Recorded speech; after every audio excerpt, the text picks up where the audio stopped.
तो नमस्कार, एक बार फिर से हम मराठों के साथ उपस्थित हुए हैं और आज मराठों में हम जिस चीज़ को पढ़ेंगे वो है मराठों का पहला युद्ध अंग्रेज़ों के साथ, या यूँ कहें तो प्रथम आंग्ल मराठा युद्ध।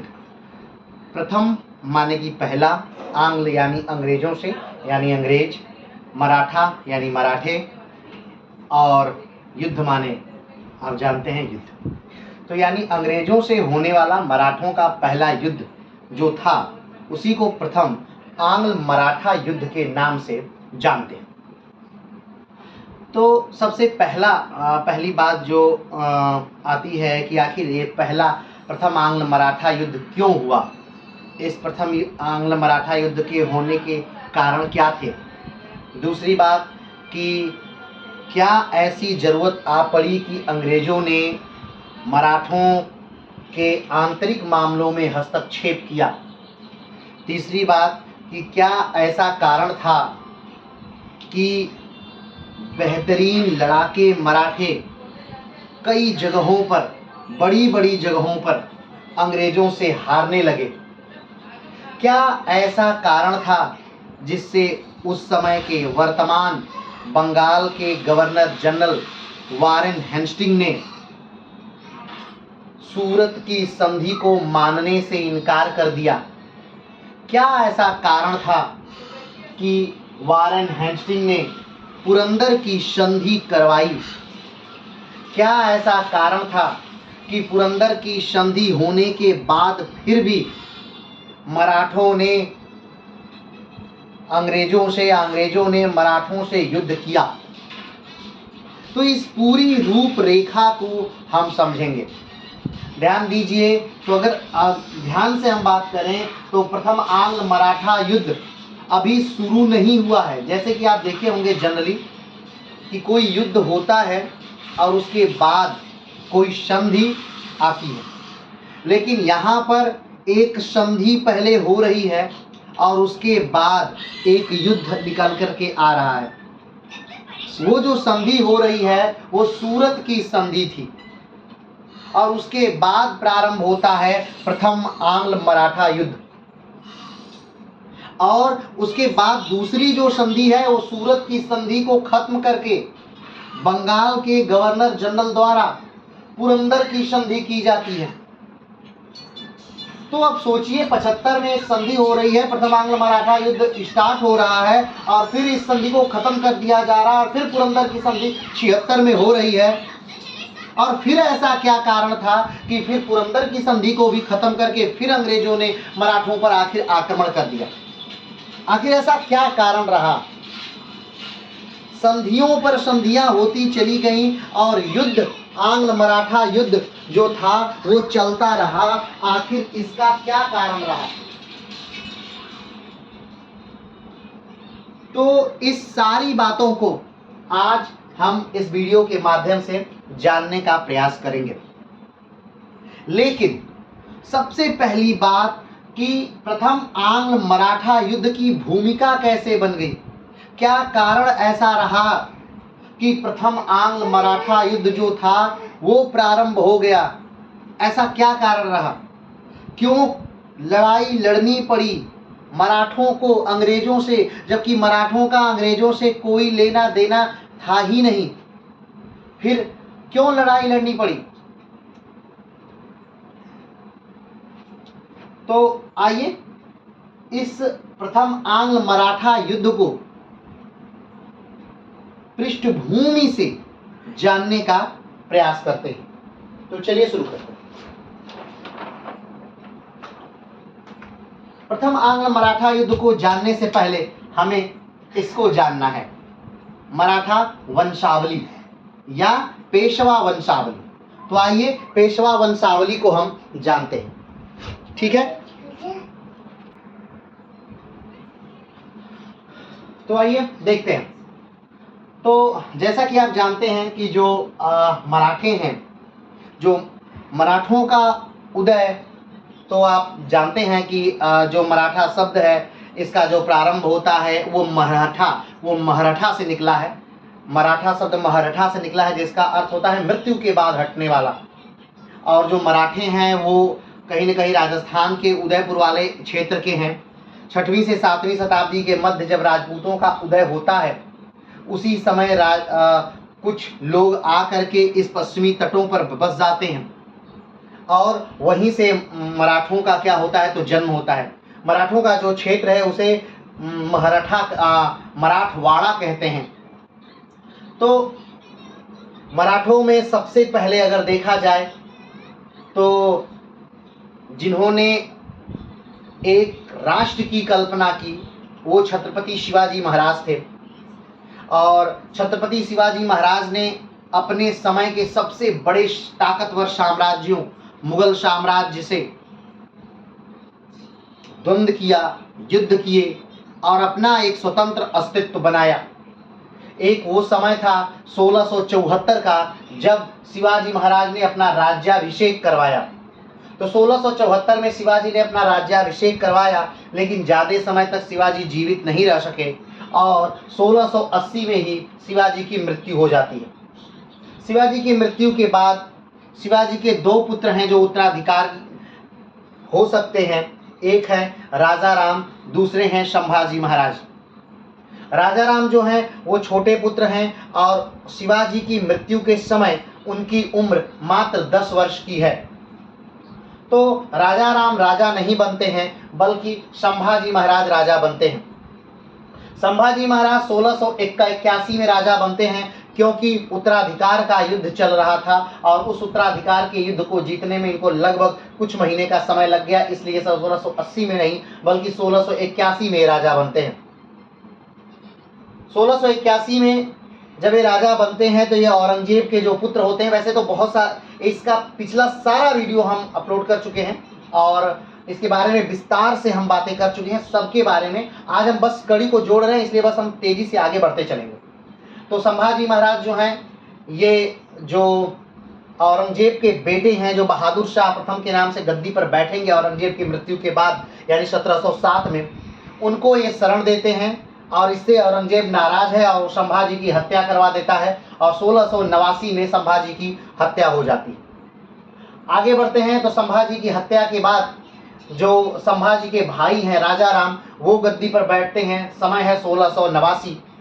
लेकिन संभाजी के भाई राजा राम भी ज़्यादा समय तक शासन नहीं कर पाते हैं और लगभग पूरा जीवन उनका भागने में ही निकल जाता है औरंगजेब से। और फाइनली 1700 में राजा राम की भी क्या हो जाती है तो मृत्यु हो जाती है। राजा राम की मृत्यु के बाद शिवाजी द्वितीय राजा बनते हैं। अब आप सोच रहे होंगे कि संभाजी की मृत्यु के बाद, संभाजी को जब मार दिया गया तो संभाजी के पुत्र साहू जी महाराज वो राजा क्यों नहीं बने? तो संभाजी की मृत्यु के बाद उनके पुत्र साहू जी महाराज को औरंगजेब ने अपने यहाँ कैद करवा लिया था, इसलिए साहू जी महाराज राजा नहीं बन पाए।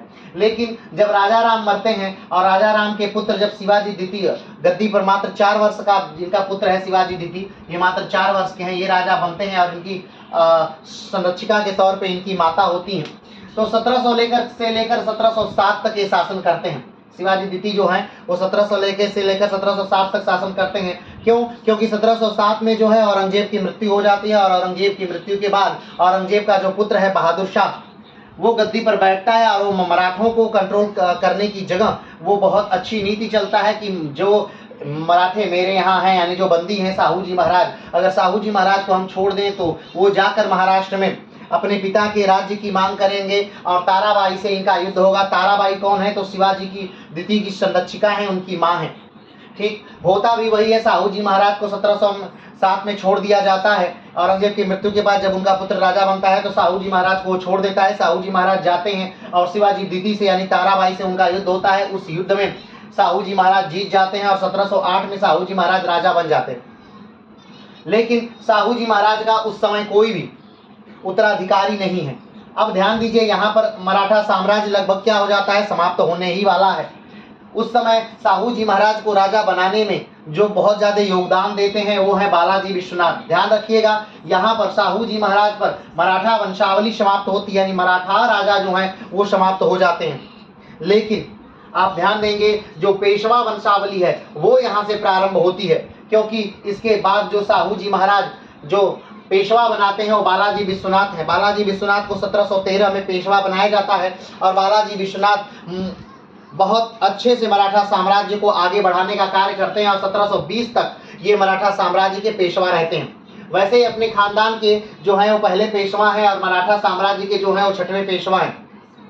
इसके बाद बालाजी विश्वनाथ की मृत्यु के बाद ये जो पेशवाई का पद है वो वंशानुगत हो जाता है और बालाजी विश्वनाथ के बाद उनका पुत्र जो है वो बाजीराव गद्दी पर बैठता है। बाजीराव 1720 से लेकर 1740 तक गद्दी पर बैठता है। बालाजी जो बाजीराव है वो भारत के महानतम सेना नायकों में से एक सेना नायक हैं और अपने पूरे जीवन में वो कभी कोई युद्ध नहीं हारते हैं। अगर देखा जाए पूरे भारतीय इतिहास को उठाकर तो इनसे बेहतरीन सेना नायक कोई नहीं दिखता है। आगे बढ़ते हैं। बाजीराव की मृत्यु जब 1740 में होती है उसके बाद उनके 2 बेटे हैं बाजीराव के, एक तो हैं रघुनाथ राव और दूसरे हैं बालाजी बाजीराव। उनकी मृत्यु के बाद उनका बड़ा बेटा बालाजी बाजीराव गद्दी पर बैठता है जो 1740 से 1761 तक शासन करता है। ठीक, ध्यान दीजिएगा, यहाँ बाजीराव के 2 बेटे हैं, एक बालाजी बाजीराव और दूसरा जो है वो रघुनाथ राव है। ठीक, तो बालाजी बाजीराव गद्दी पर बैठते हैं और 1761 तक शासन करते हैं। 1761 में एक युद्ध होता है जिसे पानीपत के तृतीय युद्ध के नाम से जाना जाता है। इसमें एक तरफ अहमद शाह अब्दाली की सेना होती है, ठीक, रोहिल्लों की सेना होती है और उसमें अवध के नवाब की सेना होती है और दूसरी तरफ जो है वो मराठों की सेना है। सदाशिवराव भाऊ के नेतृत्व में मराठों की सेना है जिसके सेनापति विश्वास राव को बनाया गया है जो 20 वर्ष के बालक हैं, लेकिन मुख्य जो सेनापति की भूमिका में है वो सदाशिवराव भाऊ हैं। आगे बढ़ते हैं। इसमें शमशेर बहादुर नामक एक युवक भी है जो कि बाजीराव का ही पुत्र है। ठीक है, तो बाजीराव का पुत्र शमशेर बहादुर है जो मस्तानी का पुत्र है, वो भी इसमें मारा जाता है 1761 के युद्ध में। तो 1761 के युद्ध में सदाशिवराव भाऊ मार दिए जाते हैं। 1761 के युद्ध में विश्वास राव मार दिए जाते हैं। 1761 के युद्ध में शमशेर बहादुर मार दिया जाता है और 1761 में बहुत सारे मराठा सेनानायक मार दिए जाते हैं, जिससे दुखी होकर के जो बालाजी बाजीराव हैं उनकी क्या हो जाती है, तो मृत्यु हो जाती है 1761 के में कुछ ही महीने बाद इस युद्ध के। उसके बाद जो उनके अब बालाजी बाजीराव के मृत्यु के बाद जो इनके भाई हैं, बालाजी बाजीराव की मृत्यु के बाद जो बालाजी बाजीराव के भाई हैं रघुनाथ राव, बालाजी बाजीराव की मृत्यु के बाद रघुनाथ राव जो इनके भाई हैं, बालाजी बाजीराव के भाई हैं, क्या हैं, भाई हैं और पुत्र किसके हैं, बाजीराव के क्या हैं, पुत्र हैं। बाजीराव के क्या हैं, पुत्र हैं रघुनाथ राव। ये चाहते हैं कि ये पेशवा बन जाए, रघुनाथ राव चाहते हैं पेशवा बन जाए, लेकिन इनके छोटे पुत्र बालाजी बाजीराव के छोटे पुत्र माधवराव को पेशवा बना दिया जाता है और ये पेशवा नहीं बन पाते हैं। लेकिन ये बहुत प्रयास करते हैं और कई लड़ाइयाँ भी माधवराव से लड़ते हैं, लेकिन फाइनली माधवराव ही पेशवा बनते हैं। ध्यान दीजिएगा, ये वही समय है 1772 का जब माधवराव पुनः अपनी मराठाओं की खोई हुई प्रतिष्ठा को प्राप्त करते हैं और पूरा दिल्ली तक अपनी विजय पताका फहराते हैं। उसके बाद अगर बात करें तो माधवराव की भी मृत्यु बहुत जल्दी हो जाती है, यानी 1761 से लेकर 1772 तक मात्र 11 वर्ष तक का ही इनका शासन होता है और 1772 में इनकी मृत्यु हो जाती है। टीबी इनको रोग होता है और टीबी के कारण इनकी मृत्यु हो जाती है माधवराव की। माधवराव की मृत्यु के बाद भी रघुनाथ राव जो है वो चाहते हैं कि ये पेशवा बन जाए, लेकिन फिर भी संभव नहीं होता है। बालाजी बाजीराव के जो दूसरे पुत्र हैं, बालाजी बाजीराव के ये क्या हैं, माधवराव पुत्र हैं और बालाजी बाजीराव के जो हैं नारायण राव भी क्या हैं, वो पुत्र हैं। ये भी अल्पवयस्क पुत्र हैं और ये गद्दी पर फिर बैठ जाते हैं। रघुनाथ राव लेकिन इस बार चुप नहीं रहते हैं। रघुनाथ राव मात्र कुछ ही महीने 7-8 महीने का एक प्लान करते हैं, 7-8 महीने बाद एक प्लान करते हैं और नारायण राव को क्या करते हैं, तो रघुनाथ राव मरवा देते हैं। इस बार रघुनाथ राव जो है वो नारायण राव को मरवा देते हैं और नारायण राव को मरवाने के बाद खुद गद्दी पर क्या करते हैं, बैठ जाते हैं। ठीक है, आगे बढ़ते हैं। रघुनाथ राव क्या करते हैं, गद्दी पर बैठ जाते हैं, लेकिन 1773 से 1774 कुछ ही महीने गद्दी पर बैठने के बाद पता चलता है कि जो नारायण राव हैं, इनकी जो पत्नी है, नारायण राव की जो पत्नी है वो गर्भवती है। ठीक, और वो एक पुत्र को जन्म देती हैं जिनका नाम है माधवराव। जिनका नाम क्या है, माधवराव। नाना फडणवीस के नेतृत्व में एक 12 भाई परिषद का गठन होता है और उस 12 भाई परिषद ने माधवराव द्वितीय को क्या बना देती है, तो पेशवा बना देती है। अब माधवराव द्वितीय पेशवा बनवा दिए जाते हैं और रघुनाथ राव पर केस चलता है। रघुनाथ राव को मृत्यु दंड की सजा होती है और रघुनाथ राव भाग करके अंग्रेजों के पास आ जाते हैं। ठीक, अब रघुनाथ राव जब भाग करके अंग्रेजों के पास आते हैं तो उसी समय अंग्रेज रघुनाथ राव से एक संधि करते हैं जिस संधि का नाम है, ध्यान रखिएगा, रघुनाथ राव भाग करके अंग्रेजों के पास आए हैं, और अंग्रेजों के पास कहाँ आए हैं, तो बंबई में आए हैं, बंबई प्रेसिडेंसी के पास आए हैं अंग्रेजों में। ठीक है, तो बंबई प्रेसिडेंसी से एक समझौता करते हैं, जिस समझौते का नाम है, जिस संधि का नाम है सूरत की संधि।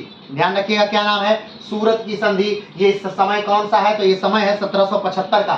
कौन सा समय है, 1775 का। तो यहां तक की आप पृष्ठभूमि समझ गए, और अभी तक का आप ये जान गए होंगे कि आखिर प्रथम आंग्ल मराठा युद्ध जो है उसकी क्या पृष्ठभूमि है। ठीक है, तो आइए पृष्ठभूमि को देख लेते। अब कहीं ना कहीं हम लोग हमने यहां तक समझ लिया कि जो अंग्रेज हैं वो चाहते थे कि हम मराठाओं के आंतरिक मामलों में हस्तक्षेप करें, लेकिन अंग्रेजों को कोई कारण नहीं मिल पा रहा था। मराठों के आंतरिक मामलों में हस्तक्षेप करने का कोई कारण नहीं मिल पा रहा था। लेकिन जब रघुनाथ राव भाग करके आते हैं अंग्रेजों के पास, तो अंग्रेजों के पास आकर के अंग्रेजों को एक कारण दे देते हैं। अब आप सोच रहे होंगे तो क्या इससे पहले अंग्रेजों का शासन भारत में हो चुका था? तो अब पहले अंग्रेजों का और मराठाओं का युद्ध हो रहा है, उससे पहले हम ये जान लेते हैं कि क्या अंग्रेज भारत में स्थापित हो चुके हैं। कब तक? 1775 तक। 1775 तक अंग्रेजों की भारत में क्या स्थिति है, वो किस हिसाब से भारत में सेटल हुए हैं, आइए उस स्थिति को थोड़ा सा हम समझ लेते हैं। तो 1775 से पहले एक बड़ा युद्ध हो चुका है, जिस युद्ध को हम कहते हैं प्लासी का युद्ध। इस युद्ध को क्या कहते हैं? प्लासी का युद्ध जो है वो 1775 से पहले हो चुका है, यानी सूरत की संधि से पहले, यानी मराठाओं के प्रथम आंग्ल मराठा युद्ध से पहले एक युद्ध हो चुका है जिसका नाम है प्लासी का युद्ध। प्लासी का युद्ध आखिर क्यों महत्वपूर्ण है? यहाँ पर हम सूरत की संधि में प्रथम आंग्ल मराठा युद्ध में आखिर प्लासी का ये युद्ध क्यों ला रहे हैं? तो प्लासी का युद्ध हमें ये बता देता है कि अंग्रेजों ने भारत में अपना पहला कदम रख लिया है। जो प्लासी का युद्ध है वो ये युद्ध ये बता देता है कि अंग्रेजों ने भारत में अपना पहला कदम रख लिया है, और धीरे धीरे अब अपने विस्तारवाद की नीति से वो भारत को धीरे धीरे कैप्चर कर रहे हैं, भारत को अपने कब्जे में ला रहे हैं। लेकिन प्लासी का युद्ध जो था वो पहली कड़ी थी, भारत में आने की उनकी पहली कड़ी थी। आखिर क्या हुआ था प्लासी के युद्ध में? तो 23 जून 1757 में जो बंगाल के नवाब हैं, ठीक है, बंगाल के क्या है? नवाब हैं। क्या नाम है उनका? बंगाल के नवाब सिराजुद्दौला। क्या नाम है? सिराजुद्दौला। सिराजुद्दौला बंगाल के नवाब है। क्या नाम है? सिराजुद्दौला। उस समय बंगाल के नवाब हैं सिराजुद्दौला, और बंगाल के पहले प्रथम गवर्नर है, या यूं कहें तो भारत में ईस्ट इंडिया कंपनी के संस्थापक हैं रॉबर्ट क्लाइव। ध्यान दीजिएगा, बंगाल में कौन है? सिराजुद्दौला। और अंग्रेजों की तरफ से कौन है उस समय? बंगाल के पहले गवर्नर हैं कौन? Robert Clive. अब आप कई बार कंफ्यूज रहते होंगे कि आखिर एक गवर्नर क्या है। तो आइए पहले इस मामले को थोड़ा सा क्लियर कर देते हैं, क्योंकि जब हम अंग्रेजों को पढ़ेंगे तो इस गवर्नर को, गवर्नर जनरल को, वायसराय को, ये सारी चीजें हम विस्तार से पढ़ेंगे, लेकिन थोड़ा सा यहाँ पर हम जान लेते हैं कि आखिर में रॉबर्ट क्लाइव कौन था। तो रॉबर्ट क्लाइव कौन था? तो बंगाल का गवर्नर था। ध्यान दीजिएगा, पहला जब अंग्रेज भारत में आते हैं, ठीक है, अंग्रेज भारत में आते हैं तो सिर्फ तटवर्ती जो क्षेत्र हैं उन्हीं पर अपना कब्जा जमाते हैं, ठीक। और अंग्रेज जब भारत में आते हैं तो उनको दिखता है कि भारत का जो सबसे समृद्ध क्षेत्र है वो कौन सा है? तो बंगाल है।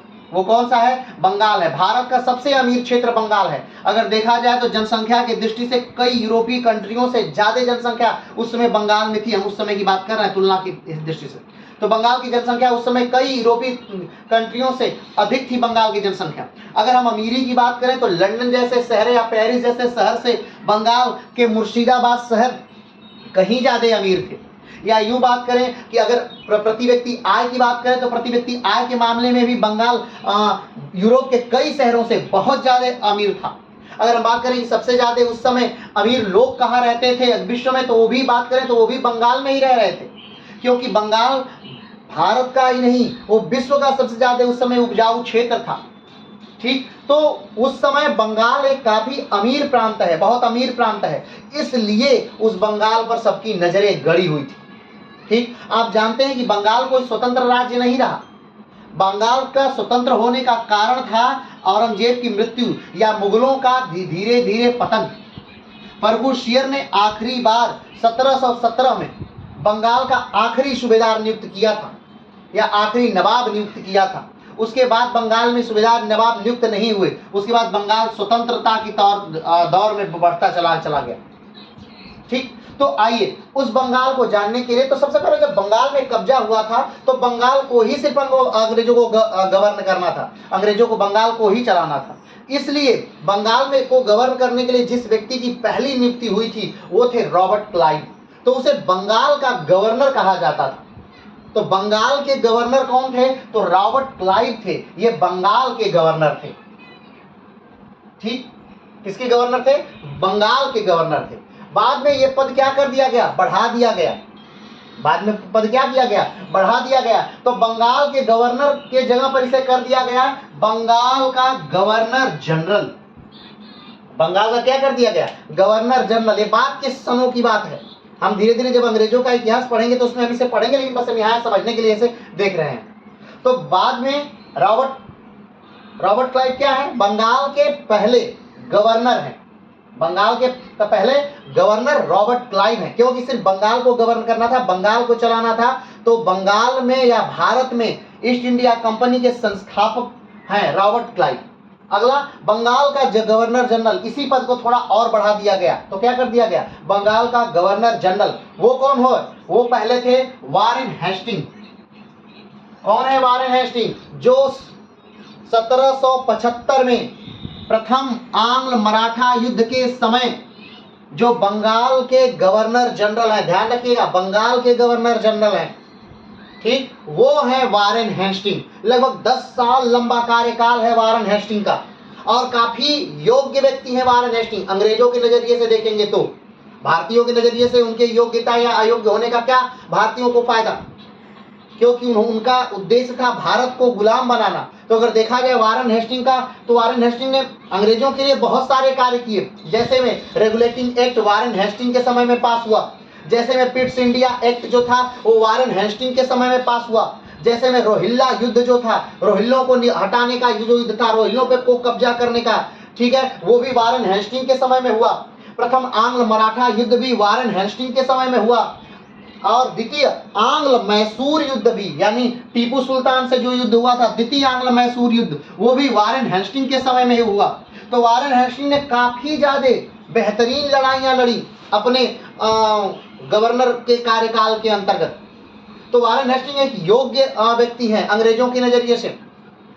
तो बंगाल का प्रथम गवर्नर जनरल कौन है? तो वारेन हेस्टिंग। आज हम लोग प्रथम आंग्ल मराठा युद्ध में वारेन हेस्टिंग को ही विस्तार से देखेंगे आगे। फिर अब ध्यान दीजिए, अभी तक अंग्रेज कहाँ थे? अभी तक अंग्रेज सिर्फ बंगाल में थे, ठीक, अभी तक अंग्रेज सिर्फ बंगाल में थे। तो बंगाल का गवर्नर नाम दिया गया, ठीक, उस पद को बढ़ा दिया गया तो बंगाल का गवर्नर जनरल कर दिया गया, ठीक। अब जो अंग्रेज थे वो फैल करके मैसूर में भी आ गए, मराठा में भी आ गए, बसईन को भी प्राप्त कर लिया, इधर राजपूताना की तरफ, माने पूरे भारत में धीरे धीरे फैल रहे थे। तो अब उस पद को बढ़ा दिया गया और एक कदम बढ़ा दिया गया, उसे क्या कर दिया गया? भारत का गवर्नर जनरल। यानी अब बंगाल का गवर्नर जनरल नहीं है, क्योंकि बंगाल का गवर्नर जनरल तो बंगाल से निकल करके पूरे भारत को कब्जा करने पे आमादा है, तब उसे क्या कर दिया गया? भारत का गवर्नर जनरल। तो भारत का पहला गवर्नर जनरल हो गया विलियम बैंटिंग।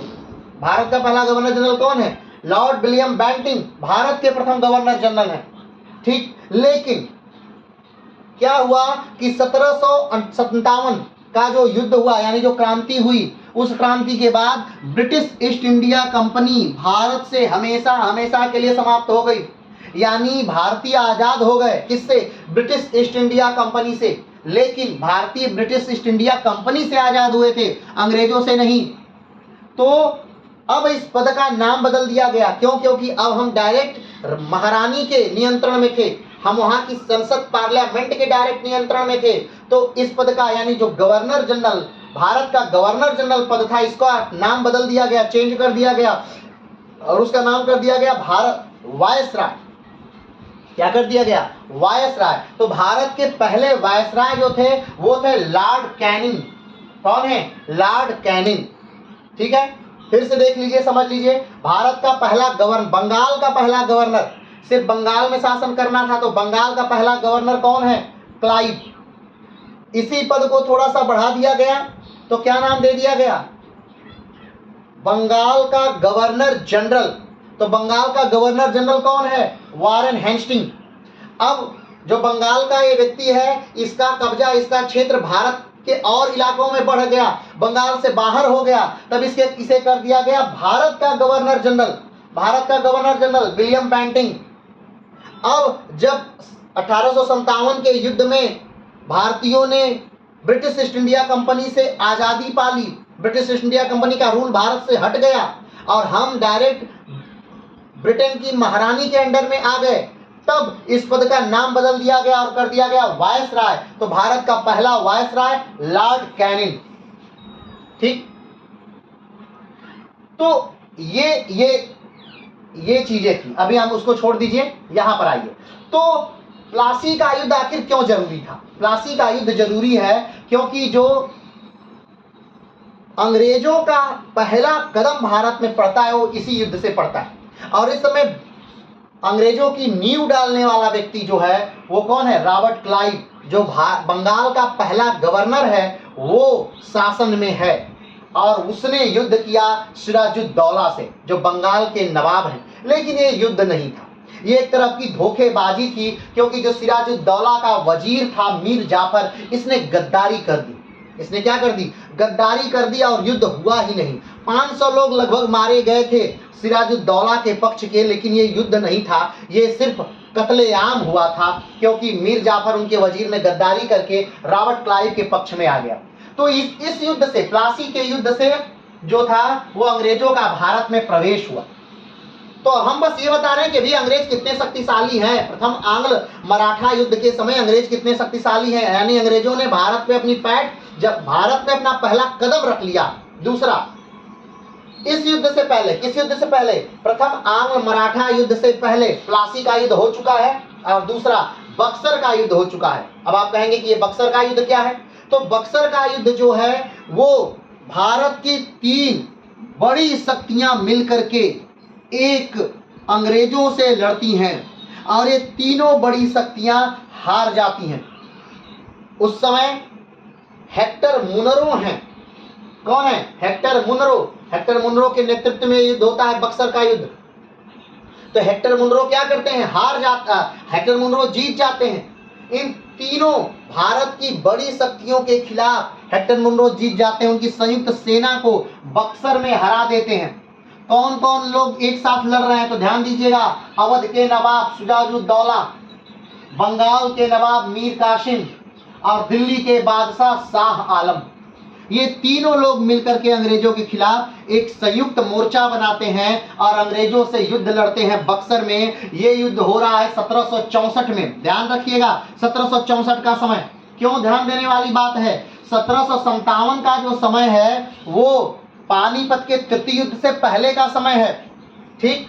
लेकिन 1764 का जो समय है ये अलग समय है। क्यों? क्योंकि ये पानीपत के युद्ध के बाद का समय है। इस समय मराठा शक्ति जो है वो क्षीण हो चुकी है। मराठा शक्ति क्या हो चुकी है? क्षीण हो चुकी है। प्लासी के युद्ध के दौरान मराठा शक्ति अपने चरम पर है। मराठाओं का पेशवा बालाजी बाजीराव पूरे भारतवर्ष को नियंत्रित किए हुए है, मात्र बंगाल के थोड़े से भाग को छोड़ करके उड़ीसा तक के भाग को अपने कब्जे में लिए हुए है। अगर एक बार मराठा अच्छे से चाह देते तो पूरे अंग्रेजी क्षेत्र को नेस्तो नाबूद कर सकते थे, ठीक। लेकिन ये जो बक्सर का युद्ध है, इस समय मराठा शक्ति क्षीण हो चुकी है, मराठा शक्ति उत्तर भारत से खत्म हो चुकी है और इसी का फायदा उठाकर हेक्टर मुनरो इन तीनों लोगों के संयुक्त सेना को हरा देता है और ये हार परिणित होती है इलाहाबाद की संधि के तौर पे, जो 1765 में होती है। अब आप सोच रहे होंगे कि हेक्टर मुनरो ने इनको हराया 1764 में, लेकिन जो ये संधि हुई इलाहाबाद की संधि 1765 में क्यों हुई? क्यों? क्योंकि जो हेक्टर मुनरो हैं वो एक सेनानायक व्यक्ति हैं। उनको नहीं पता कि युद्ध जीतने के बाद कौन कौन सी नीतियां बनानी है, क्या क्या नीतियां अप्लाई करनी है, ये हेक्टर मुनरो को नहीं पता। ये रॉबर्ट क्लाइव को पता था और रॉबर्ट क्लाइव उस समय भारत में नहीं है, वो ब्रिटेन जा चुके हैं, ब्रिटेन में सांसद की सीट खरीद चुके हैं, वो वहां सांसद हो चुके हैं। तो उन्हें पत्र लिखा जाता है, उन्हें बुलाया जाता है भारत में कंपनी द्वारा और उनके द्वारा फिर से ये संधि करवाई जाती, इलाहाबाद की संधि जिसे कहते हैं।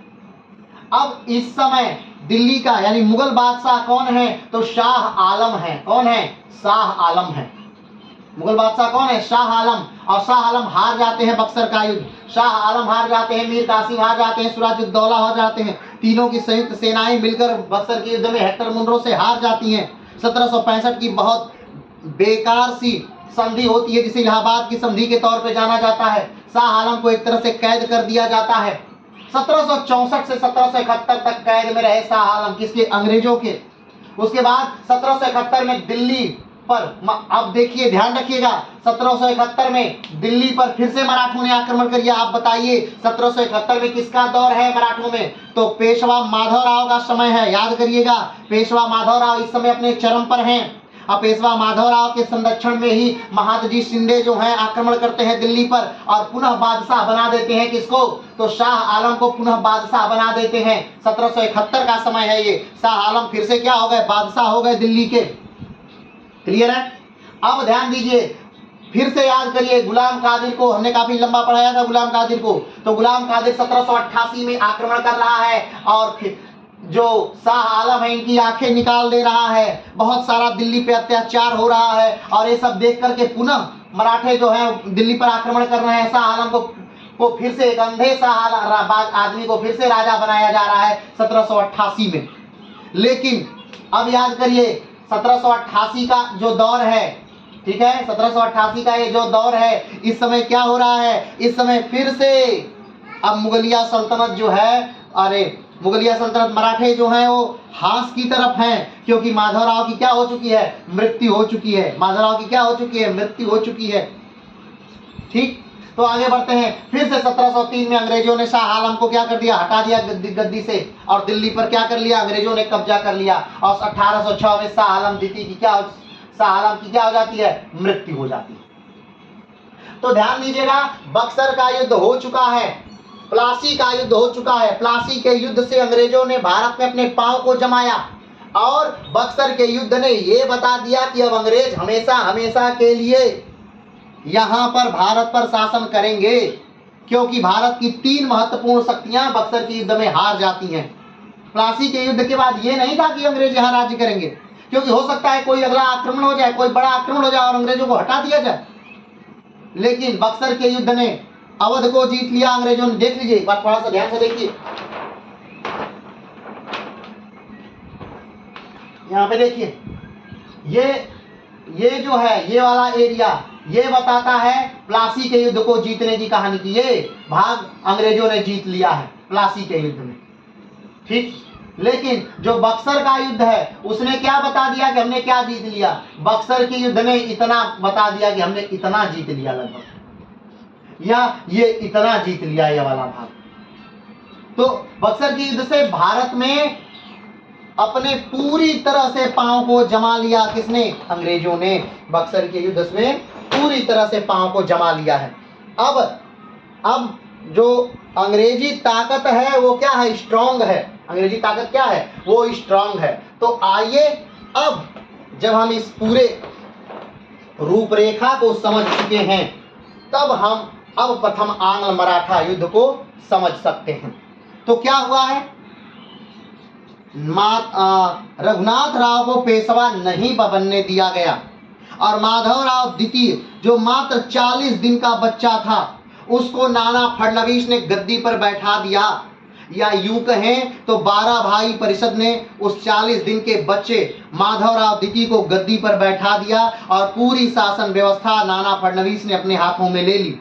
रघुनाथ राव को मृत्यु दंड मिला और रघुनाथ राव भागकर अंग्रेजों के पास आ गए और अंग्रेजों की बंबई प्रेसिडेंसी के साथ रघुनाथ राव ने एक संधि हस्ताक्षरित कर ली, जिसे सूरत की संधि कहा जाता है। क्यों? क्योंकि ये संधि सूरत में हुई थी, इसलिए इसे सूरत की संधि कहा जाता है। अब इस संधि के अंतर्गत क्या था? ठीक, तो आइए देखते हैं कि संधि के अंतर्गत क्या था। तो सबसे पहले ये संधि हुई कब थी? तो 6 मार्च 1775 को। कब ये संधि हुई है? 6 मार्च 1775 को सूरत की संधि होती है। सूरत की संधि किसके किसके बीच होती है? फिर से ध्यान रखिए, रघुनाथ राव मराठा हैं, रघुनाथ राव जो कि मराठों से भाग कर आए हैं अपने बचाव के लिए किस लिए भाग कर आए हैं? प्राण बचा दीजिए, नहीं, वो इसलिए भाग कर आए हैं, वो चाहते हैं कि अंग्रेज उनको फिर से पेशवा बना दें।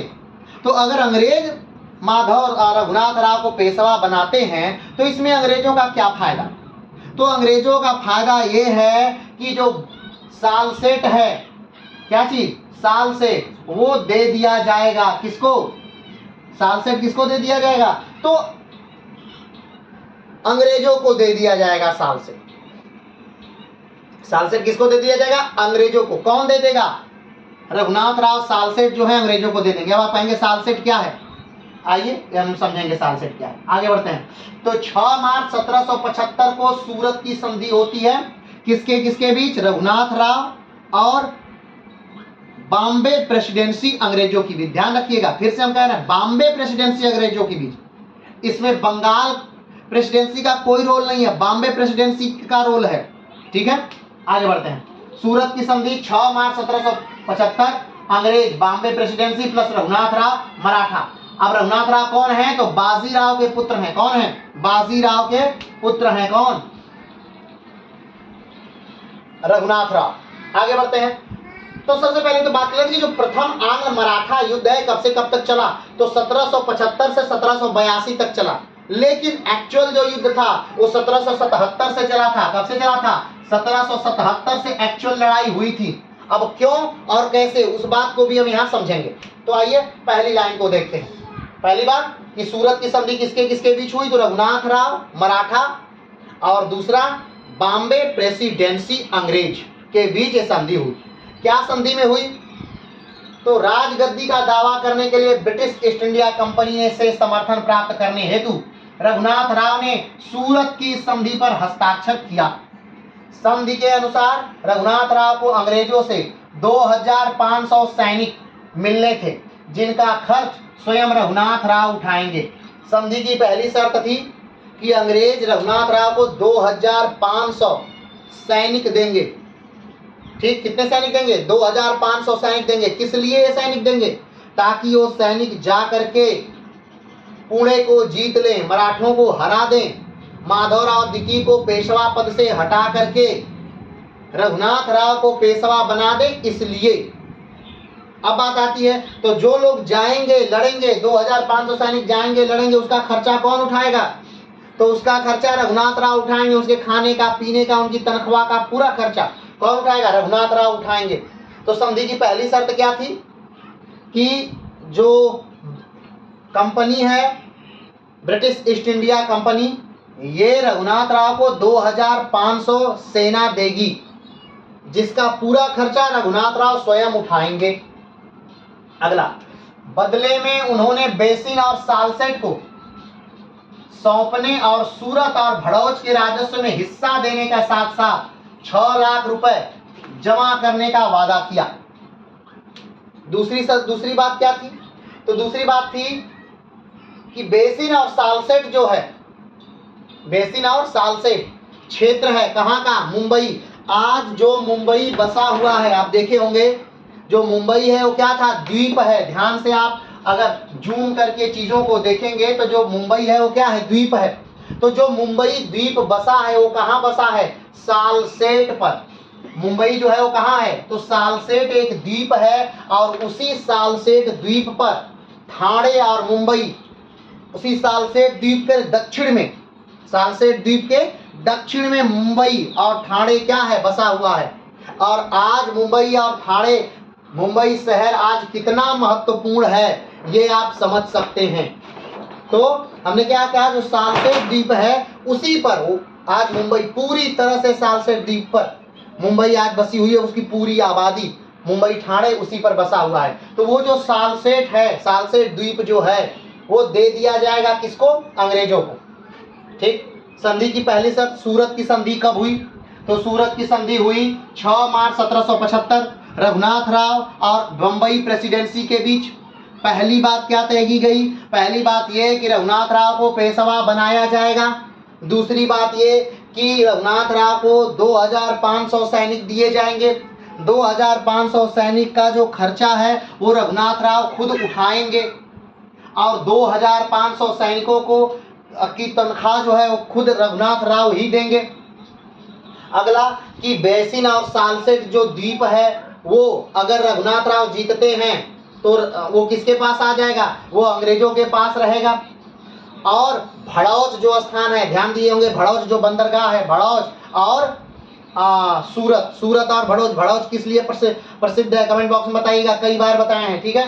तो सूरत और भड़ौच से जो राजस्व मिलता है, यानी जो बंदरगाहों से कर मिलता था, जो नावें आएंगी, जो बड़ी बड़ी जहाजें आएंगी, रुकेंगी, वो कर देती थी, तो जो कर मिलेगा उसमें भी अंग्रेजों ने अपना हिस्सा मांगा। भड़ौच और सूरत में भी वो भी हिस्सा रघुनाथ राव देंगे जीतने के बाद। और क्या देंगे, 6 लाख रुपया जमा करेंगे, 6 लाख रुपया देंगे। तो रघुनाथ राव पेशवाई पाने के लिए, अगर पेशवाई पा जाते हैं तो सूरत की संधि के अनुसार क्या क्या उनको देना होगा, 2500 सैनिकों का पूरा खर्चा, उनका सामग्री, उनका तनख्वाह, और क्या देना होगा, तो भड़ौच और सूरत से जो आमदनी होती है उसका कुछ भाग अंग्रेजों को देना होगा। 6 लाख रुपए उनको जमा करने होंगे। और बसैन और सालसेट नामक स्थान जो है, यानी खास तौर पे आज का जो मुंबई वाला पूरा द्वीप सब है, वो किसको देना होगा, तो अंग्रेजों को देना होगा, ठीक है। सूरत की संधि में ये बातें हो रही हैं, ध्यान दीजिएगा। तो सूरत की संधि कब होती है, सूरत की संधि होती है प्रथम आंग्ल मराठा युद्ध के जस्ट पहले, और सूरत की संधि के बाद ही प्रथम आंग्ल मराठा युद्ध प्रारंभ होता है। अगर पूछा जाए कि प्रथम आंग्ल मराठा युद्ध किस संधि के बाद होता है, तो सूरत की संधि के बाद होता है। और सूरत की संधि किसके किसके बीच हुई, तो रघुनाथ राव और अंग्रेजों के बीच हुई है। अंग्रेजों में वो भी बंबई प्रेसिडेंसी के बीच हुई है। अब बार बार बंबई प्रेसिडेंसी को हम दबाव देकर क्यों कह रहे हैं, ये बातें आगे हम पढ़ेंगे। आगे बढ़ते हैं। हालांकि कंपनी की कलकत्ता परिषद ने संधि के बारे में सुनकर इसे रद्द कर दिया। अब बात ध्यान दीजिएगा, जब ये बात पता चली किसको, कलकत्ता प्रेसिडेंसी को, कलकत्ता प्रेसिडेंसी यानी बंगाल के पहले गवर्नर जनरल, बंगाल के पहले गवर्नर जनरल वारेन हेस्टिंग को जब ये बात पता चली, वारेन हेस्टिंग को जब ये बात पता चली क्या, कि बंबई प्रेसिडेंसी ने रघुनाथ राव के साथ एक समझौता किया है और उस समझौते के अंतर्गत बंबई प्रेसिडेंसी लड़ेगी, किससे, तो मराठों से लड़ेगी। अब वारेन हेस्टिंग मराठों की असली ताकत को जानते हैं, वो जानते हैं कि मराठों के क्षेत्र में जाकर के मराठों से लड़ना बहुत कठिन कार्य है और अभी हम अंग्रेज उतने योग्य नहीं हो गए हैं, मतलब अभी हम अपने आप को उतने स्टेबल नहीं कर लिए हैं कि हम जाकर के मराठों से लड़ें और अपनी पूरी शक्ति वहीं फूंक दें। क्यों, क्योंकि कहीं ना कहीं एक तरफ अभी हाल में ही एक युद्ध अंग्रेज लड़ रहे थे, यानी कौन सा युद्ध, तो आंग्ल मैसूर युद्ध वो लड़ रहे थे, यानी टीपू सुल्तान और हैदर अली से उनका युद्ध अभी चल ही रहा था। प्रथम आंग्ल मैसूर युद्ध अभी अभी जस्ट खत्म हुआ था, तो अभी वो युद्ध लड़ रहे थे। तो अभी उनको पता है कि वारेन हेस्टिंग को पता है कि अभी अगर इसी समय हम मराठों से भी लड़ते हैं तो मराठों की शक्ति कहीं न कहीं ज्यादा है। भले वो 1761 में हारे हुए हैं, लेकिन फिर से उन्होंने, वो इतने बलशाली हैं ही कि अंग्रेजों को अभी वो ध्वस्त कर सकते हैं। तो वारेन हेस्टिंग नाराज हो गए, बंबई प्रेसिडेंसी से नाराज हो गए और बोला उन्होंने कि भाई मैं यहाँ किस लिए बैठा हूँ, मैं बंगाल का गवर्नर जनरल हूँ और तुम लोग मेरे अधीन आते हो, तुमको कुछ भी करने से पहले मुझसे पूछना है, क्या तुमने ये संधि करने से पहले, बंबई वालों से कहा जा रहा है, क्या तुमने ये संधि करने से पहले मुझसे पूछा और किस बेस पे तुमने रघुनाथ राव का साथ देना स्वीकार कर लिया। तो इस बात से क्या हो जाते हैं, बहुत नाराज हो जाते हैं। कौन, वारेन हेस्टिंग सूरत की संधि से बहुत नाराज हो गए हैं और सूरत की संधि को मानने से भी इनकार कर देते हैं। सूरत की संधि को क्या कर दिया जाता है, रद्द कर दिया जाता है, ठीक है। और 1776 में 75 में सूरत की संधि हुई है, किसके किसके बीच, बंबई प्रेसिडेंसी और रघुनाथ राव के बीच। लेकिन 1700 और ये सूरत की संधि किसे नागवार गुजरी है, किसे अच्छी नहीं लगी है, वारेन हेस्टिंग को अच्छी नहीं लगी सूरत की संधि। क्यों, क्योंकि वारेन हेस्टिंग अभी मराठों की शक्ति से वाकिफ है, वो जानते हैं मराठे भी ज्यादा शक्तिशाली हैं और मराठों के क्षेत्र में मराठों को जाकर हराना ये थोड़ा और चुनौतीपूर्ण है। कैसे चुनौतीपूर्ण है, ये बात थोड़ा सा समझिएगा, ध्यान दीजिए। ये मान लीजिए भारत का मैप है, ये भारत है, ठीक है। तो ये जो है ये पश्चिमी घाट है। ये क्या एरिया है? पश्चिमी घाट। पश्चिमी घाट और मराठों की जो राजधानी है वो कहाँ है? पुणे। बंबई प्रेसिडेंसी कहाँ है? पुणे जो है वो पूर्वी छोर पर है। पश्चिमी घाट की जो पहाड़ियां हैं, ध्यान दीजिए, पश्चिमी घाट की पहाड़ियां काफी लंबी चौड़ी पहाड़ी है। अब पुणे पश्चिमी घाट की पहाड़ियों के पूर्व है और बॉम्बे पश्चिमी घाट की पहाड़ियों के जो है वो पश्चिम है। यानी बॉम्बे से अगर सेना आएगी, यानी यहाँ बॉम्बे से सेना आज चलेगी तो उसे पश्चिमी घाट की पहाड़ियों को पार करके तब कहाँ आना होगा? तब आना होगा पुणे में, और तब जाके मराठों से लड़ना होगा। और आपको याद होगा पहाड़ों में लड़ने में माहिर कौन है? मराठे। जंगलों में लड़ने में माहिर कौन है? मराठे। छापामार युद्ध में लड़ने में माहिर कौन है? मराठे। तो वो जानते हैं कि अभी वहां जाके लड़ना काफी कठिन है, तो वारेन हेस्टिंग जो है वो सूरत की संधि को क्या कर देते हैं? रद्द कर देते हैं। वारेन हेस्टिंग सूरत की संधि को पूरी तरह से रद्द कर देते हैं और 1776 में नाना फडणवीस के साथ एक नई संधि, पुरंदर की संधि का प्रस्ताव रखते हैं। क्या करते हैं? पुरंदर की संधि का प्रस्ताव रखते हैं। और पुरंदर की संधि प्रस्ताव क्या रखते हैं? पुरंदर की संधि करते हैं। पुरंदर की संधि हम आगे पढ़ेंगे, ठीक है। सूरत की संधि को रद्द करके वारेन हेस्टिंग, सूरत की संधि किससे किससे हुई थी? रघुनाथ राव और बॉम्बे प्रेसिडेंसी। इसको रद्द किसने किया? वारेन हेस्टिंग, यानी बंगाल ने रद्द करके, बंगाल प्रेसिडेंसी ने रद्द करके कहा कि नहीं, एक नई संधि होगी, पुरंदर की संधि। याद करिए, एक और पुरंदर की संधि हुई थी कब? 1665 में। 1665 में पुरंदर की संधि हुई थी। बताइएगा कमेंट बॉक्स में किसके किसके बीच हुई थी और इस संधि के अंतर्गत 1665 की संधि जो हुई थी, पुरंदर की संधि, उसके अंतर्गत क्या क्या डील हुई थी, वो बात तो कमेंट बॉक्स में बताइएगा, ठीक है। तो पुरंदर की संधि हुई किसके किसके बीच? ये हुई नाना फडणवीस यानी पुणे और कलकत्ता प्रेसिडेंसी यानी वारेन हेस्टिंग के बीच। वारेन हेस्टिंग के बीच और नाना फडणवीस यानी पुणे के बीच। यानी एक संधि, सूरत की संधि हो रही है किससे? बंबई प्रेसिडेंसी के साथ, और रघुनाथ राव के साथ सूरत की संधि हो रही है। और पुरंदर की संधि का हो रही है किससे? तो मराठा पुणे यानी नाना फडणवीस और वारेन हेस्टिंग बंगाल के प्रथम गवर्नर जनरल के बीच पुरंदर की संधि हो रही है, ठीक है। आगे बढ़ते हैं। अंग्रेजों ने सालसेट और बेसिन अपने पास ही रखा। अब सूरत की संधि नष्ट हो गई, लेकिन अंग्रेजों ने फिर भी सालसेट और बेसिन क्या क्या अपने पास रख लिया। हालांकि ब्रिटिश कंपनी के बॉम्बे कार्यालय ने रघुनाथ राव का समर्थन करना जारी रखा, जिसके कारण प्रथम आंग्ल मराठा युद्ध हुआ। युद्ध के बाद माधवराव द्वितीय को, अब इस बात को अभी छोड़ दीजिए, ये बात अभी बाद में की जाएगी, इस पूरे बात को यही छोड़ दीजिए, ये बात बाद में की जाएगी। आगे बढ़ते हैं। यहां तक बात आपके समझ में आई? नहीं समझ में आई तो एक बार फिर से हम बता दे रहे हैं। रघुनाथ राव जो है पेशवाई पद पाने के लिए रघुनाथ राव को भगा दिया गया है नाना फडणवीस के द्वारा। उनको मृत्युदंड की सजा हुई है। उनके स्थान पर नारायण राव के 40 दिन के पुत्र माधव राव द्वितीय को पेशवा बनाया गया है। माधव राव द्वितीय को पेशवा बनाया गया। माधव राव द्वितीय पेशवा हो चुके हैं और पेशवाई गद्दी पाने के लिए जो है रघुनाथ राव भाग करके बंबई प्रेसिडेंसी के पास आए हैं कि मुझे पेशवाई गद्दी दिलवा दीजिए। अब बंबई प्रेसिडेंसी ने देखा कि बहुत अच्छे, हम तो चाह ही रहे थे कि मराठा हमारे पास आए, हमें हस्तक्षेप करना पड़ता है, इसलिए अच्छा हुआ मराठा हमारे पास आ गए। तो बंबई प्रेसिडेंसी ने सहयोग किया, कहा कि ठीक है रघुनाथ राव जी, हम आपका एकदम सहयोग करेंगे, लेकिन हम आपकी सहायता करें इससे पहले एक संधि हमारे साथ कर लीजिए। और जो संधि रघुनाथ राव ने की बंबई प्रेसिडेंसी के साथ, इसी को सूरत की संधि कहते हैं। सूरत की संधि की पहली कंडीशन थी कि अंग्रेज 2500 सैनिक देंगे रघुनाथ राव को, जिसका खर्चा और जिसकी पूरी जिम्मेदारी रघुनाथ राव की रहेगी। रघुनाथ राव को बसैन और सालसेट अंग्रेजों को देना पड़ेगा। रघुनाथ राव को भड़ौच और सूरत में बंदरगाह से जो भी धन होता है उसका निश्चित बंटवारा अंग्रेजों के साथ करना पड़ेगा, और अंग्रेजों को 6 लाख रुपया भी क्या करना पड़ेगा? देना पड़ेगा। इन सारे समझौतों के साथ, और इतना अगर आप करते हैं और अगर आप जीतते हैं तो हम आपको पुणे का पेशवा यानी पेशवा क्या कर देंगे? बना देंगे, ठीक है। इतनी संधि होती है, लेकिन जब ये बात पता चलती है किसको?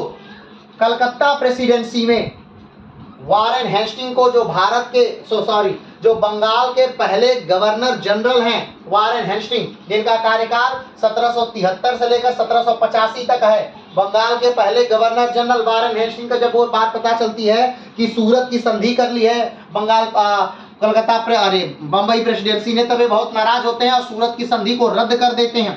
और सूरत की संधि को रद्द करने के बाद वो पुरंदर की संधि करते हैं। कब? 1776 में। तो आइए अब हम चलते हैं पुरंदर की संधि की तरफ। तो पुरंदर की संधि किसके किसके बीच हुई है? तो कर्नल ऑप्टन, जिनको भेजा था वारेन हेस्टिंग ने, कौन थे? कर्नल ऑप्टन। कर्नल ऑप्टन किसके तरफ से? अंग्रेजों की तरफ से, यानी बंगाल प्रेसिडेंसी की तरफ से। और नाना फडणवीस यानी मराठों की तरफ से। ठीक है, ये क्या हो रहा है? ये संधि हो रही है। मराठों की तरफ से कौन है? नाना फडणवीस।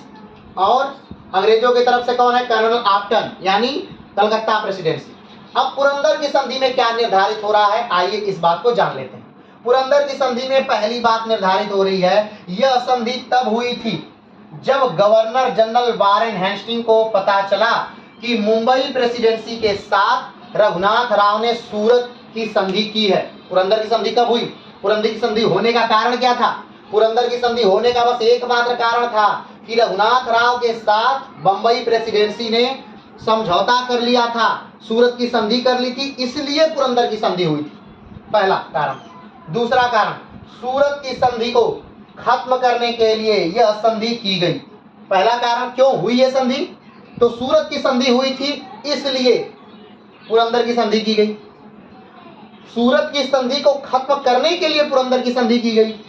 अगला, इस संधि की निम्न बातें थी। पुरंदर की संधि की निम्न बातें थी। सूरत की संधि की निम्न बातें आपने देख ली, लेकिन सूरत की संधि खत्म हो गई है। लेकिन ये मत सोचिएगा सूरत की संधि खत्म हो गई तो सालसेट और बेसिन अंग्रेजों ने दे दिया। नहीं, सालसेट और बेसिन अभी भी अंग्रेजों के कब्जे में आ गया है, बात खत्म। सूरत की संधि, इस संधि के अंतर्गत मुख्यतः ये बात थी कि मराठा अंग्रेजों को छोड़कर किसी विदेशी को कोई मतलब नहीं रखेंगे। मतलब किसी विदेशी, मतलब पड़ोसी राज्य से नहीं मतलब हो रहा है। किसी भी विदेशी मतलब यानी पुर्तगालियों को आप अपने यहाँ जमीन नहीं दे देंगे, अपनी सेना में भर्ती नहीं करने लगेंगे, उनसे कोई हथियार नहीं खरीदेंगे, उनसे कोई युद्ध तकनीक नहीं सीखेंगे, उनसे मतलब कोई भी उनसे मेल मिलाप नहीं करेंगे। अगर विदेशी धरती का कोई व्यक्ति जिससे आप मेल मिलाप कर रहे हैं तो वो कौन रहेगा? सिर्फ अंग्रेज रहेंगे। अंग्रेजों को छोड़कर आप किसी दूसरी विदेशी धरती के व्यक्ति से, डच से, पुर्तगाली से, फ्रेंच से कोई नाता नहीं रखेंगे। ये पुरंदर की संधि की पहली शर्त थी। आगे बढ़ते हैं। बदले में अंग्रेजों ने कहा कि हम तुम्हारे आंतरिक मामलों में हस्तक्षेप नहीं करेंगे। पहली बात क्या रही? अंग्रेजों ने कहा मराठों से पुरंदर की संधि के अंतर्गत कि मराठे किसी भी विदेशी से कोई मतलब नहीं रखेंगे, किसी भी प्रकार का। और मराठों से कहा गया, और बदले में अंग्रेज क्या करेंगे कि वो मराठों के आंतरिक मामलों में, जैसे अभी आंतरिक मामलों में घुस रहे थे, रघुनाथ राव को पेशवा बनाने के चक्कर में थे अंग्रेज, तो वही अंग्रेजों ने कहा कि हम तुम्हारे आंतरिक मामलों में नहीं घुसेंगे। तुम किसी को पेशवा बनाओ, किसी को मंत्री बनाओ, किसी को मत बनाओ, किसी को मारो पीटो, जो कर रहे हो करो, हम तुम्हारे आंतरिक मामले में नहीं बोलेंगे। ये बात पुरंदर की संधि के अंतर्गत थी। आगे बढ़ते हैं।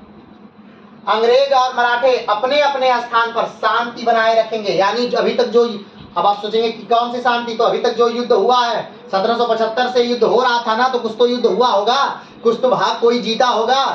तो ऐसा नहीं है, जीता हुआ भाग से कोई मतलब नहीं। जहां जो था पहले वो लोग वहीं आकर के स्थिर रहेंगे। दोनों लोग यानी मराठे और अंग्रेज अपनी अपनी सीमा के अंदर रहेंगे। आगे बात करते हैं। कंपनी रघुनाथ राव का साथ नहीं देगी। जब आंतरिक मामले में बात नहीं करे, हस्तक्षेप नहीं कर रही है कंपनी, तो रघुनाथ राव का साथ कैसे देगी? तो रघुनाथ राव का साथ कंपनी ने क्या कर दिया? छोड़ दिया, नहीं देगी रघुनाथ राव का साथ। चलिए आगे बढ़ते हैं। सालसेट कंपनी के साथ ही रहेगा, लेकिन जो सालसेट है वो कंपनी के साथ ही रहेगा। मराठों ने कहा ठीक है। अब आप आज की मुंबई से उस समय के सालसेट से तुलना ना करिए, क्योंकि उस समय का सालसेट जहाँ स्थान है मात्र कुछ मछुआरों की जगह है, मछली पकड़ने की जगह, कुछ थोड़ी सी साथ जगह है। आज जैसे मुंबई जैसी वो जगह नहीं, बहुत बड़ी सिटी है, बहुत बड़ा महानगर है, ऐसा कुछ नहीं है। ठीक है, आगे बढ़ते हैं। तो मराठों ने कहा कि ठीक है ले लीजिए सालसेट की हमें कोई जरूरत नहीं है। आगे बढ़ते हैं। अंग्रेजों के युद्ध के खर्च का 12 लाख रुपया पूना सरकार देगी। यानी अभी तक अंग्रेजों ने जो युद्ध में खर्च किया है, 75 से जो सूरत की संधि शुरू हुई, सूरत की संधि जब हुई उसके बाद अंग्रेजों ने युद्ध किया, तो उसका खर्चा कौन देगा? पुणे देगी। कितना? 12 लाख रुपया। किसके अंतर्गत? पुरंदर की संधि के अंतर्गत 12 लाख रुपया कौन देगा? पुणे। आगे बढ़ते हैं। पेशवा को 25,000 रुपए प्रति माह देंगे। कौन? पूना पेशवा को, रघुनाथ राव को 25,000 रुपए प्रति माह क्या करेंगे? देंगे। ये पुरंदर की संधि के अंतर्गत होगा कि पेशवा को क्या दिया जाएगा? पैसा दिया जाएगा। ध्यान रखिएगा। आगे बात करते हैं। राघोबा गुजरात चले जाए और राघोबा पुणे नहीं जाएंगे। रघुनाथ राव पुणे नहीं जाएंगे, वो कहाँ जाएंगे? गुजरात चले जाएंगे। रघुनाथ राव को 25,000 रुपया महीना जो मराठे हैं वो देंगे और राघोबा उस पैसा को लेके आराम से गुजरात में रहेंगे, वहीं खाए पिएंगे, ऐश करेंगे 25,000 रुपया महीना के हिसाब से। ठीक है, वो अब पुणे जा करके परेशान नहीं करेंगे। आगे, इन बात से मुंबई प्रेसिडेंसी के लोग बहुत नाराज थे। अब ध्यान दीजिए, सूरत की संधि तोड़ दी गई। सूरत की संधि के जगह पुरंदर की संधि कर दी गई। किसने? किसके द्वारा? वारेन हेस्टिंग के द्वारा। तो मुंबई प्रेसिडेंसी के लोग नाराज थे। उन्होंने कहा कि देखिए, बंगाल वालों का, बंगाल में तो राज्य का विस्तार कर रहे हैं। अब उन्होंने खत लिखा, मुंबई प्रेसिडेंसी ने खत लिखा। कहाँ? लंदन में। और कहा कि देखिए, बंगाल वालों का, बंगाल में तो राज्य विस्तार कर रहे हैं और जब हम राज्य विस्तार मुंबई के पास करना चाह रहे हैं तो इनको दिक्कत हो रही है। और इन्होंने तुरंत क्या किया? खत लिख दिया लंदन में। और लंदन से तुरंत एक खत आया जिसमें डांट लगाई गई वारेन हेस्टिंग को कि आप ऐसा क्यों कर रहे हैं, क्यों रोक रहे हैं। लेकिन वारेन हेस्टिंग अपनी बात पे अड़िग थे। वारेन हेस्टिंग कह रहे हैं कि देखिए, मराठे अभी बहुत ताकतवर हैं और मराठों के आंतरिक मामलों में अभी हस्तक्षेप मत करिए, नहीं तो पछताना पड़ जाएगा। और कहीं न कहीं अगर आज के दृष्टिकोण से देखा जाए तो वारेन हेस्टिंग अपनी जगह पे बहुत सही था, क्योंकि उतने दिन के युद्ध के बाद 1775 से युद्ध चला और 1782 तक युद्ध चलता रहा और ना ही अंग्रेज जीत पाए ना ही मराठा। बहुत जगह पे अंग्रेज जीते, बहुत जगह पे मराठा जीते, बहुत जगह पे अंग्रेज हारे, बहुत जगह पे मराठा हारे। लेकिन अंग्रेजों का हारना महत्वपूर्ण इसलिए है क्योंकि अंग्रेजों के पास उस समय मॉडर्न टेक्नोलॉजी के हथियार हैं, उनके पास अच्छे बारूद हैं, उनके पास अच्छी तोपें हैं, अच्छे बंदूक हैं। मराठे अभी भी उसी युद्ध नीति से युद्ध लड़ रहे हैं, उनके पास वैसे टेक्नोलॉजी नहीं है, लेकिन फिर भी वो अंग्रेजों को हरा रहे हैं। तो बड़ी बात है। क्यों? क्योंकि भू आकृति के कारण। तो वारेन हेस्टिंग का डिसीजन कहीं ना कहीं बहुत सही था। आगे बढ़ते हैं। तो इस बात को मुंबई प्रेसिडेंसी के लोग बहुत नाराज हुए। उन्होंने लंदन चिट्ठी लिखी और आदेश मांगा। इस बात से इंग्लैंड के कमान ने, हाई कमान ने बॉम्बे प्रेसिडेंसी का सपोर्ट किया और वारेन हेस्टिंग को डांटा। लेकिन हेस्टिंग अपनी बात पर कायम रहा और बोला कि पेशवा के आंतरिक मामलों में हस्तक्षेप करना सही नहीं है क्योंकि मराठे बहुत ताकतवर हैं। आगे बढ़ते हैं। अब ध्यान दीजिए, पुरंदर की संधि क्या चलती है? तो नहीं। ध्यान दीजिए, सूरत की संधि 75 में प्रारंभ होती है और 76 में सूरत की संधि खत्म हो जाती है। क्यों? क्योंकि पुरंदर की संधि आ जाती है जो सूरत की संधि को क्या कर देती है? खत्म कर देती है। वारेन हेस्टिंग सूरत की संधि को खत्म कर देते हैं। और पुरंदर की संधि क्यों खत्म हो जाती है? क्यों? क्योंकि 1777 में नाना फडणवीस ने कोंकण द्वीप पर, जो कोंकण जो तट है वहां पर एक बड़ा सा भूभाग फ्रेंच को दे दिया, यानी विदेशी शक्तियों को क्या कर दिया? दे दिया। पुरंदर की संधि में था कि आप मराठे, पुणे के मराठे जो हैं वो किसी भी आंतरिक किसी भी बाह्य शक्ति के साथ कोई समझौता नहीं करेंगे, कोई मोल मिलाप नहीं रखेंगे। लेकिन नाना फडणवीस ने 1777 में, ध्यान रखिएगा कब? 1777 में पुरंदर की संधि को तोड़ दिया। और पुरंदर की संधि को तोड़ करके क्या कर दिया कि एक फ्रेंच को कोंकण तट पर बहुत सारा क्षेत्र दे दिया उनके सैनिकों के लिए, सैनिक विस्तार के लिए। और इस बात से वारेन हेस्टिंग बहुत नाराज हो गया। 1777 में वारेन हेस्टिंग बहुत नाराज हो गया और उन्होंने नाना फडणवीस से कहा कि आपने पुरंदर की संधि का उल्लंघन किया है और इसका दंड आपको मिलेगा।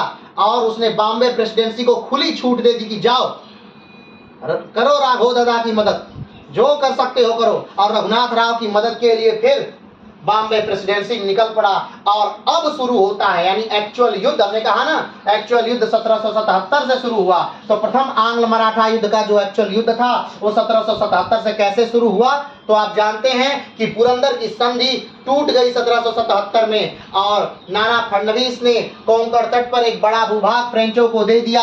इस बात को अपना अपमान मानते हुए वारेन हेस्टिंग ने मुंबई प्रेसिडेंसी को पूरा अधिकार दे दिया कि तुम लोग आक्रमण करो, कहां, मराठों पर। तो 1777 से शुरू होता है प्रथम आंग्ल मराठा युद्ध।